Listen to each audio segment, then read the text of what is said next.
What happened at the 2023 General Assembly of the Christian Church, Disciples of Christ? Find out in this episode of Church in Maine.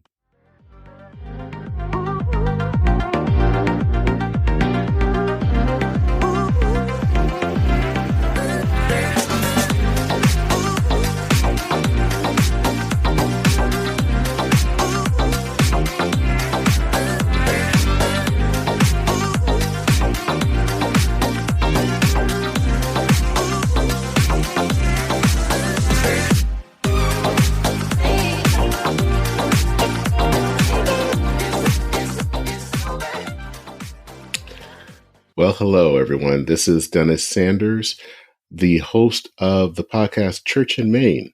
Church in Maine is the podcast where we talk about the intersection of faith and modern life, and I am the host. This is episode 152, and it is a joint episode with Loren Richmond Jr. of Future Christian. We are both ordained in the Christian Church Disciple of Christ, and both happen to be at the 2023 General Assembly of the Christian Church, Disciples of Christ, that was held in late July, early August in Louisville, Kentucky. And so Loren pulled me aside for a little bit, and we chatted about what we kind of observed over the last few days that we were there. And so that's what this episode is all about. As I said, Loren is a pastor in Colorado and is the host of the Future Christian podcast. And so I'm going to hand it over to Loren, who is going to be kind of leading the conversation as we kind of talk about the denomination and kind of really the future of mainline Protestant Christianity as a whole. So without further ado, here is my conversation with Loren Richmond Jr.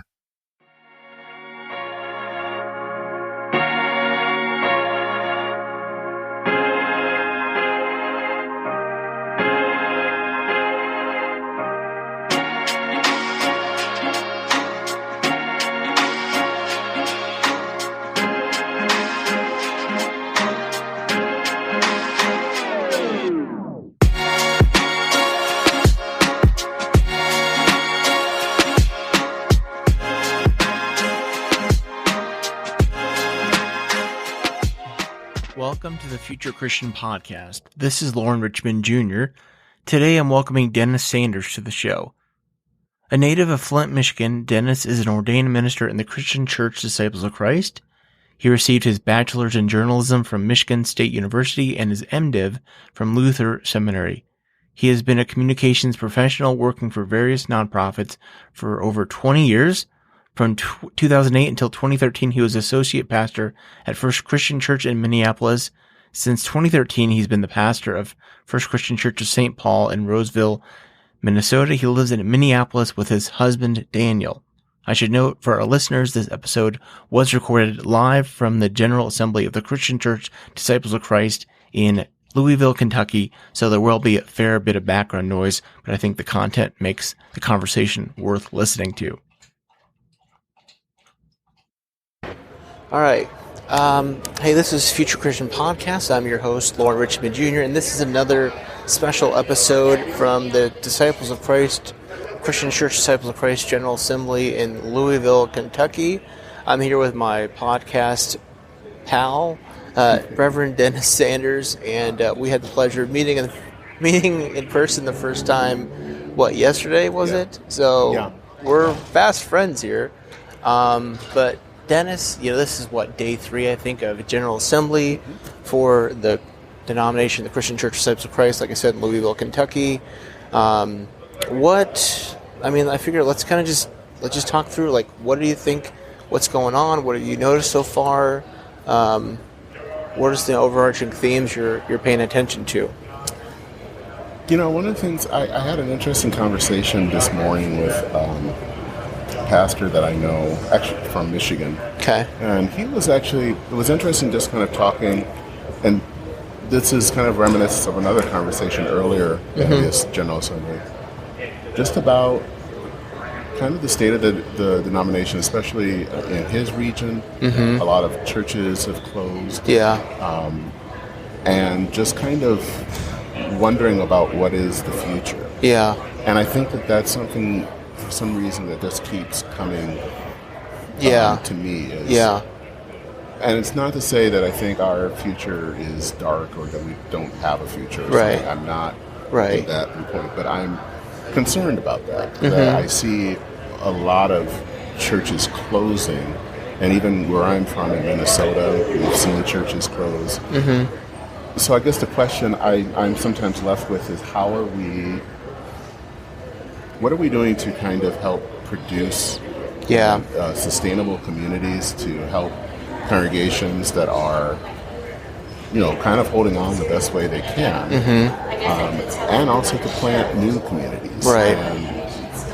And I think then that leads to a kind of a bigger issue that I'm concerned about at times is, do we still think that church, the local congregation matters? Yeah. I want to get to that for sure. Let's talk practically, because I know, and I mean, I'm not as dialed into the disciples world working in the UMC church. And I know there's some things at works in play, in process here about towards the future of the denomination. Can you talk kind of about those and your understanding of that, and how do you think that's meant to kind of help bring about newness, freshness, or nimbleness, perhaps? Well, I think some of the updates to the design, which is basically our bylaws, are probably helpful.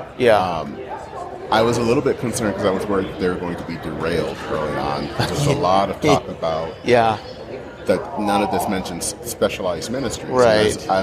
And knowing a lot of people who I know are in specialized ministries, I totally understand. Sometimes that people don't get that acknowledgement, but that is more of a regional matter. That's not, the matter of the whole church. Right. And when you're dealing with the whole church, one of the things you're dealing with is congregation. So right. I think that this is trying to hopefully get more congregations involved in the process. I think more laity involved. And I think that has been actually a bright point I've seen here. Is I think I've seen more non-clergy folk here than I have in past years. Where it seems to be much more clergy. So what are the kind of the big nuts and bolts of that design change? Well, I think some parts of that are things like, it used to be that you had to have churches could send people to General Assembly based on their size. And so I think the lowest amount you could have is either like 2 or 3. Okay. And, so that meant that larger churches could send a huge amount of people. Right. And kind of as someone once said that we're going from kind of like the House of Representatives to the Senate. So right. Evenly diverse. Everyone dispersed. is there. And I think there's been some wanting to do that for equity's sake. I think makes some sense. Yeah, especially for smaller churches, immigrant or ethnic churches. And I think it also kind of gives some of the smaller churches a little bit more say. Right. So I think that is a good thing. I think that's worthwhile to consider. Now, how much conversation has there been around? I know the denomination has been undergoing this narrative project where they're really talking about narrative. How much have you seen of that around the denomination, around this conference? I haven't really seen that much of it here. Okay. In fact, I've heard a little bit about the narrative project before General Assembly, but I have not heard anything here. Which is kind of interesting. Yeah, I am surprised about that. What are some other things you've noticed? I think that there have been some. I don't know. It's been more.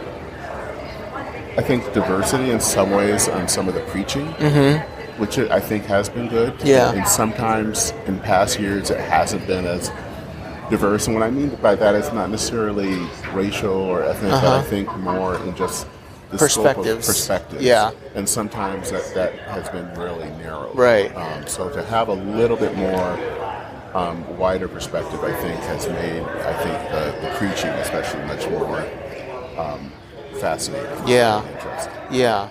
Now, it seems like, I mean, just practically speaking, like, they got a smaller space this year, Yeah. and I think, like, in my mind, having the room be, frankly, overflowing, I think has given it more invigorating vibe. I think so.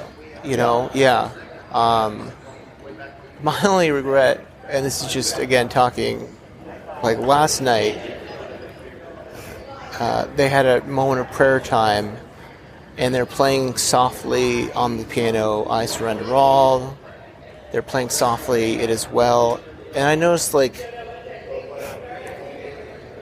I was singing, I don't know if you noticed, Dennis, we're sitting next to one another, and I know some of the congregation around me was singing. I wanted a worship leader to just go up there and be like, I feel like the room was there, the spirit was there for us to just start singing leading in psalm. And I was just like, man, that would have been a moment just to go with it. Still, even without that, I thought that was a powerful moment. I think so. Even right there.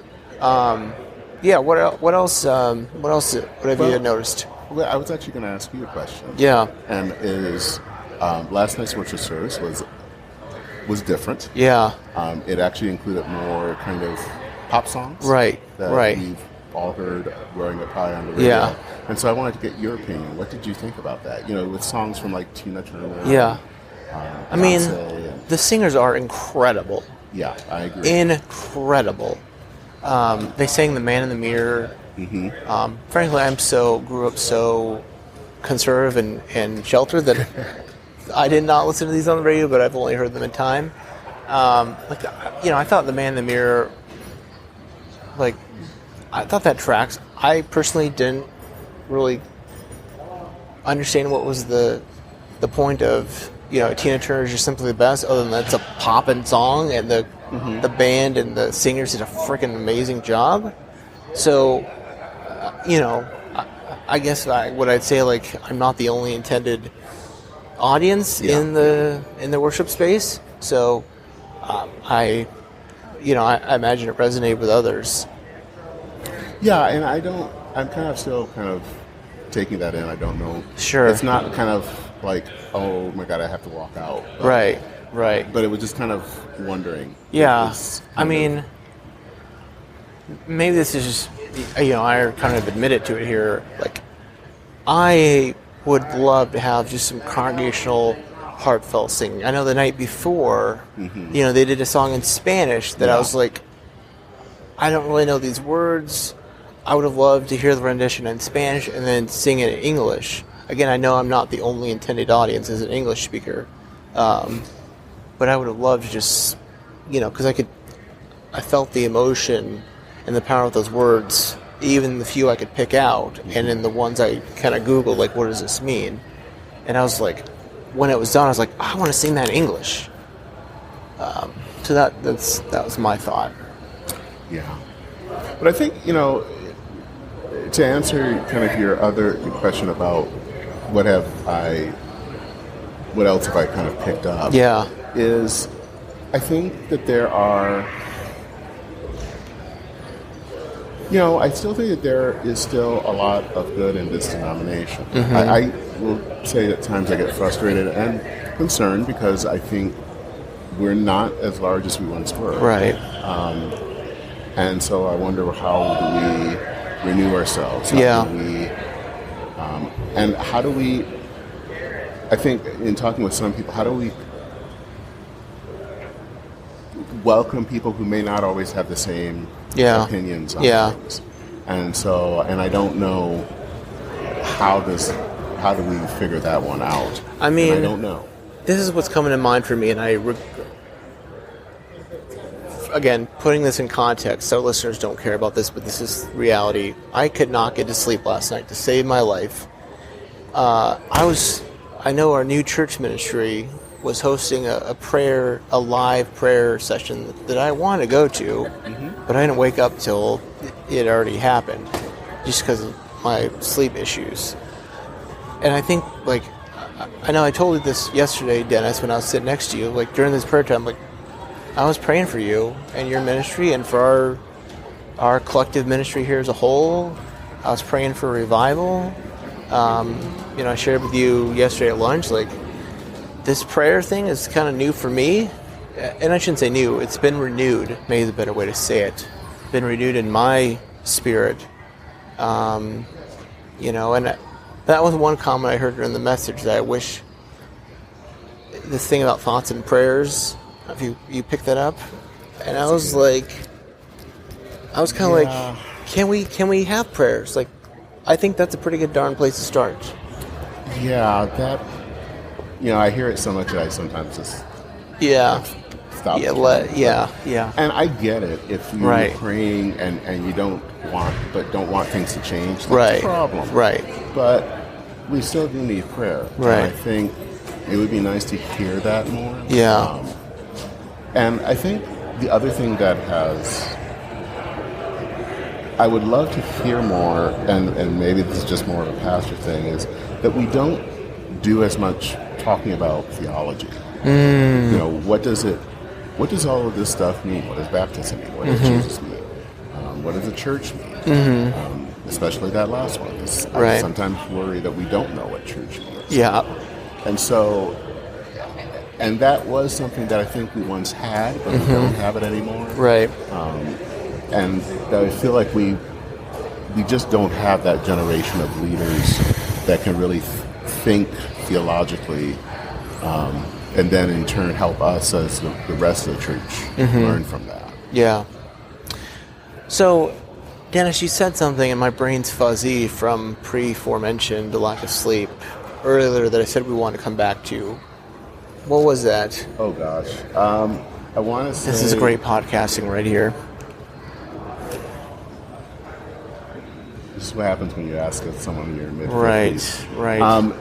I want to say it was kind of talking about the fact that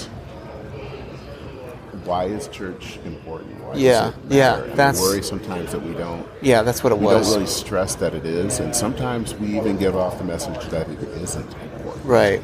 And that we don't seem to care that a church closes. We say, well, that's that.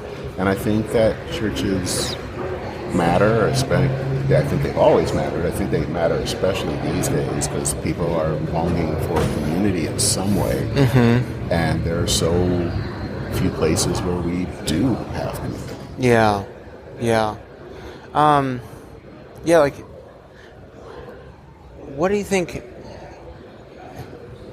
in our denomination, again, for listeners, Dennis and I are coming as clergy ordained in the Christian Church Disciples of Christ. Dennis, I think I've told you this, and I think you would mirror this just in one way I know you. That, like, I say I don't bleed Disciples of Christ red. Like, and I mean, like, because, like, red is our branding color. Like, I bleed the gospel of Christ. I feel like I could say the same thing about you. Like, in our context, like, do you feel like we're more, like, do you feel like what you felt here is we're more passionate about, like, advancing the gospel of Jesus than advancing the denomination? And maybe not just what you've seen here, but, what you've seen broadly speaking. I don't feel that we're advancing the gospel. Okay. I'll be very blunt. Yeah. And that's hard to say, and I don't want to make it sound like everyone in the denominations, they're all bad people or something. Right. That's not what I'm getting at. Because I think that we all, at times, don't advance the gospel, and myself included. But I worry that we don't know or we don't see what the gospel is or what the good news of Jesus is. And we both talked about and both have been fans of Andy Reid. Yeah. And I don't think that we have that sense of transcendence, that there is this God out there that's bigger than us, that is beyond us. and that is willing to work in ways that are outside of our reality. And so we don't have that. And so I think what sometimes is left is then kind of, in this case, in our situation, the language of politics. Yeah. And so that's kind of where we get stuck. Yeah. But then the danger of that is that if our church is just left with that, and people can get what they can get by watching MSNBC, right, they don't need to go to church. They don't need to get up on a Sunday morning to come to a church. I mean, Ryan Bird, who we talked about, who's been on Future Christian Podcast, he's talked about, I think literally today I saw a thread from him about, or a Substack from him on Threads, talking about how, if I'm remembering correctly, basically, you're more likely to be formed in your political persuasion not by your church attendance, but by your partisanship. Exactly, yeah. And obviously, to some sense, that makes sense. And I guess I saw a similar statistic related to this, and it kind of speaks to our societal polarization, that one's thoughts about gun control is more likely to be shaped by your political persuasion rather than actually owning a gun. Mm-hmm. Which is kind of shocking, frankly. And I guess it talks about our thoughts around faith formation, around discipleship. I mean, maybe this is too big a question here. I don't know, Dennis. Like, what do you think is discipleship, is faith formation in the mainline church? Like, what do you think it is? What do you think it should be? What I think it is right now is really politics. And we kind of make Jesus into the great community organizer. Right. And again, I'm probably going to get pilloried for that. This is Dennis Sanders. Sanders. But what does it? And I think being discipled doesn't mean that politics doesn't fit in there. I think it does. Yeah. But I think being discipled means kind of listening and following to what Jesus says. Mm-hmm. And seeking to try to follow that the best way you can, but also knowing that is going to be the hard road and going to be a tough road.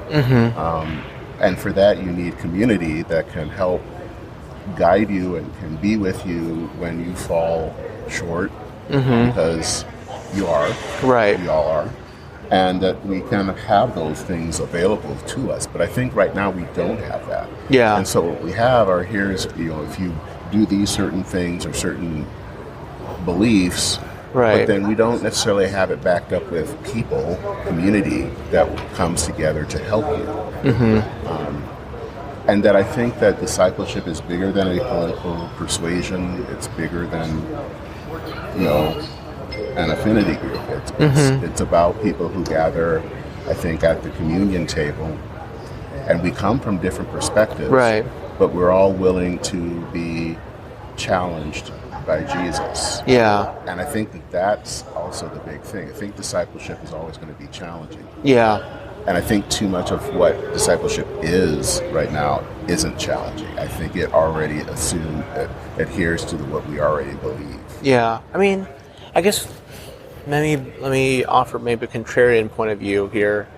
Because there's certainly young people who have been vocal at this conference here that we're not, that we, and I mean the denomination, like we're not, like, what am I trying to say? Like we're not doing enough as a denomination. We're not speaking out enough. That we're not following the way of Jesus enough. So I don't know. Maybe am I just trying to say like it is it's a tough road to hoe. I think it's hard, but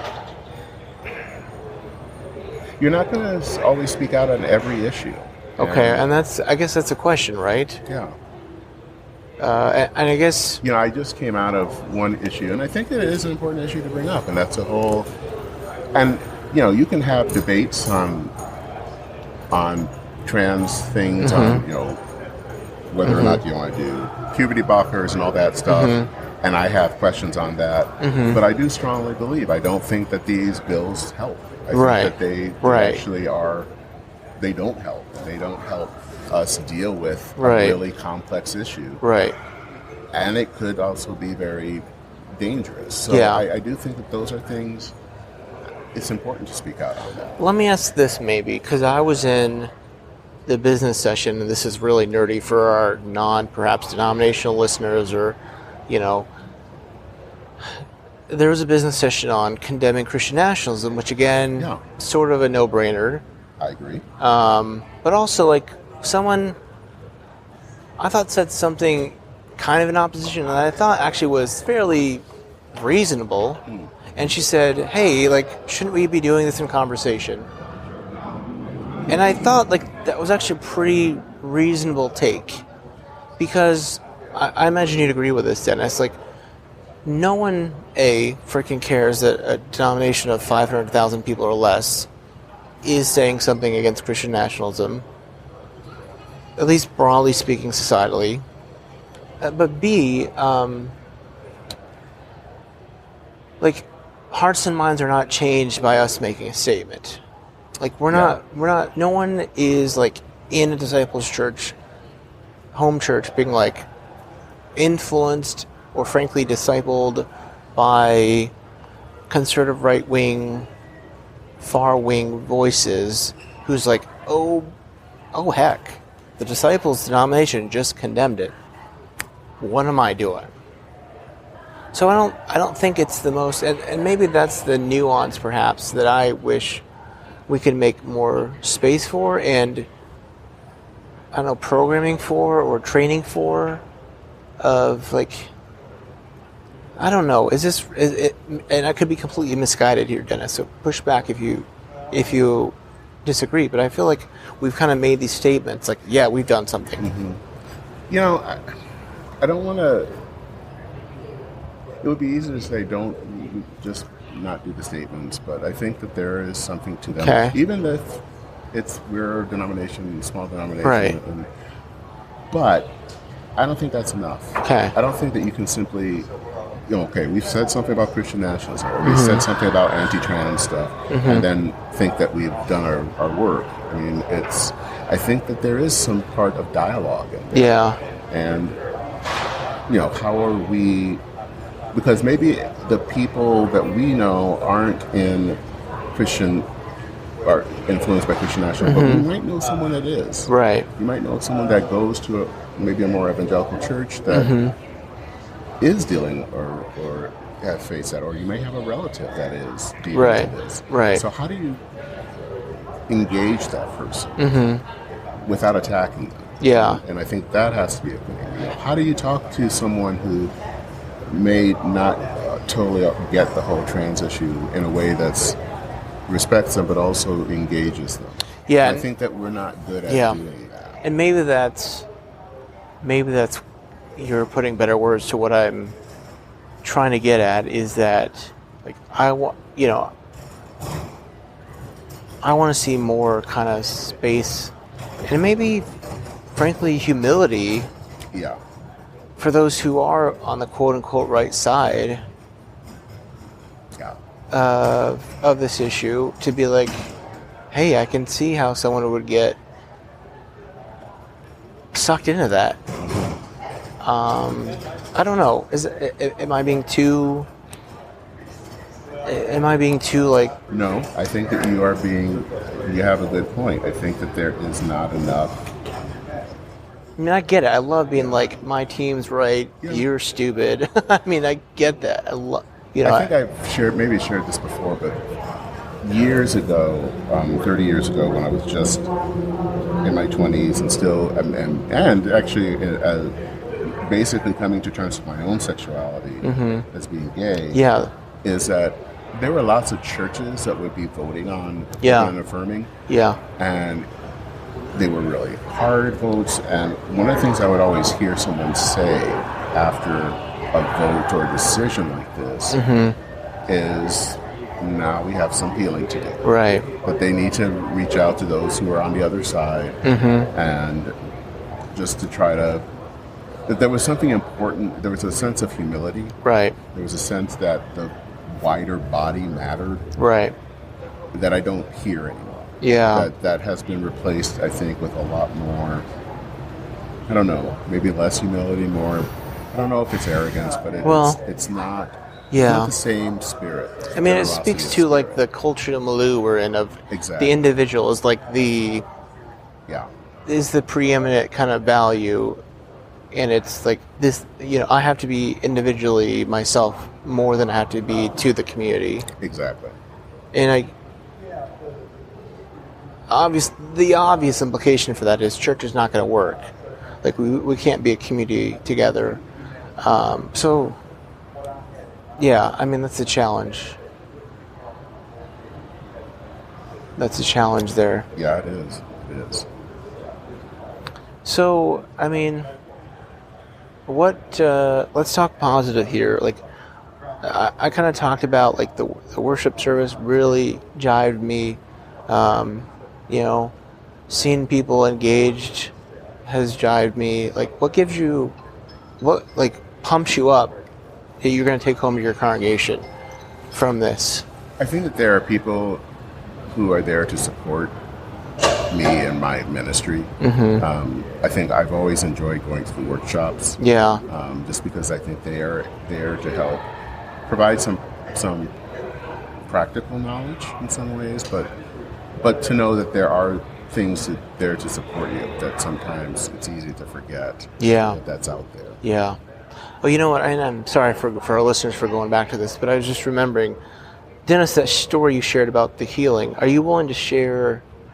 You wrote a Substack about this, and you had another personal story you shared. Yep. Can you share that story? I will, definitely. Yeah, definitely.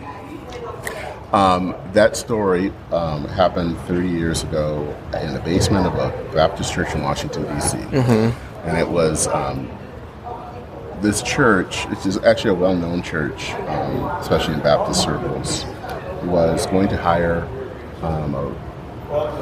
associate minister to staff. And the associate minister was someone who, she had long been an advocate for LGBTQ people. Very dear woman, and and the church itself at this point was made up of both kind of, I would say, more liberal Baptists, but more evangelicals. And there was some concern, of course. Right. And I remember in the meeting that was there to kind of decide whether they would call her or not, one of the people who was, a person stood up, and it was another woman, and this woman was from a family, that very kind of evangelical family. Yeah. And you probably would have expected her to, what she was going to say. Right. But this woman was friends with who was going to be the associate pastor. They had been friends, even though they did not see eye to eye. Yeah. And so she was going to vote in favor of calling her to be an associate pastor. Even though they disagreed on this issue. Yeah. They were friends. Yeah. And that was what I think bound them together and allowed her to be able relationship. To say, it was relationship. Yeah. But I don't think we have those relationships anymore. Now, if I can push further, Dennis, I'm thinking of another story, too, you shared about an older gentleman coming to you. Are you willing to share that story? That one was about 20 years ago, and I was in seminary and at the intern at a disciple church in the Twin Cities. And there was an elderly man there. He's probably at that point pushing 80. Yeah. And there was something that there was a voting on that concerned me. Yeah. And he was the only one that voted no. And he wanted to talk to me in private. And he talked to me, and had said that he was really struggling because he knew that, again, that I was gay. and he really prayed about it and prayed, and he just couldn't get to the point where he could agree. Yeah. And he said this with tears Yeah. forming in his eyes. That's he powerful, was I think. Quite sad about all of this. And I think today people may have not taken that or been dismissive about it, but I think it meant something to me. Yeah. It didn't immediately, but I think over a few days or so it did, because he really took this seriously. He didn't just back it on. He just didn't just believe what he believed, and he really wanted to bring this before God, and he just couldn't get to that point. Yeah. And that he felt it was important enough that he wanted me to know why he voted no. Yeah. Again, it was about a relationship. Yeah. And I always respected that from him. I mean, I think what strikes me about those stories is a relationship, and this, in your first story, this idea that a singular issue or a couple maybe issues aren't deal breakers or aren't tests of fellowship. And I feel like we're in a cultural context where single issues or couple issues can be tests of fellowship, to use a churchy word. The other thing that strikes me about your story with the older gentleman is his kind of humility.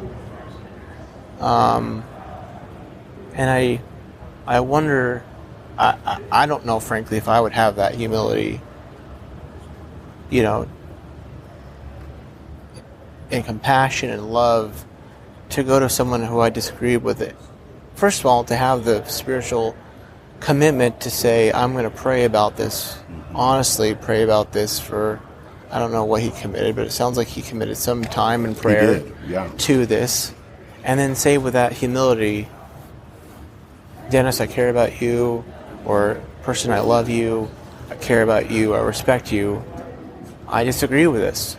And it obviously, and again, this is a cultural touch point right here, Dennis. This was something core to who you are. I don't want to speak for you. No, but you're right. And a lot of people would say that's a deal breaker. Right. That it's core to who I am, so how dare you, and maybe I'm just weird that way. I just don't. Yeah. One, I know who I am in Christ, so I'm not as worried about someone disagreeing with me, because I know who I am. Yeah.